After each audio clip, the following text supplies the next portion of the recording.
In this video, I'm going to teach you how to connect USB to Redmi Note 11 Pro. It's a very easy process, so make sure to follow along. In this video, I'm going to be talking about using the USB port on the Redmi Note 11 Pro or any other model of Redmi smartphone that you have. You will be able to use it for pen drives or flash drives, and you can access all of the storage on your smartphone. So all that you have to do is plug a compatible pen drive or flash drive in.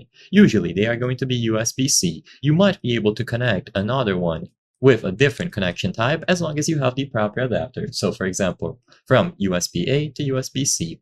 As soon as it is connected, you will get a notification like this one regarding USB file transfer. Just make sure that it is allowed to do file transfer. And with this done, there's nothing else to do. You can go over to the Files app and you will find the USB flash drive that you connected in here.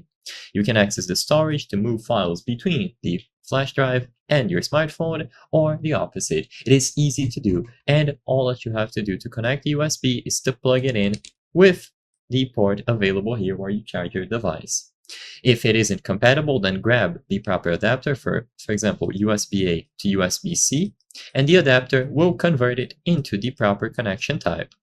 Most flash drives or pen drives will work with a mobile device, and some will even be designed for it. So as you can see, this one from SanDisk has these notifications or these icons telling you that it is fully compatible and works with Android. So all that you have to do in this particular case is to connect it directly into the charging port of your Redmi Note 11 Pro. And of course, this will work with any other model. As long as you have the USB port available, you plug it in and you can access all of the storage on that specific flash drive.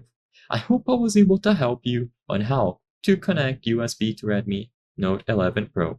If this video helped you, please be sure to leave a like and subscribe for more very easy tips. Thank you for watching.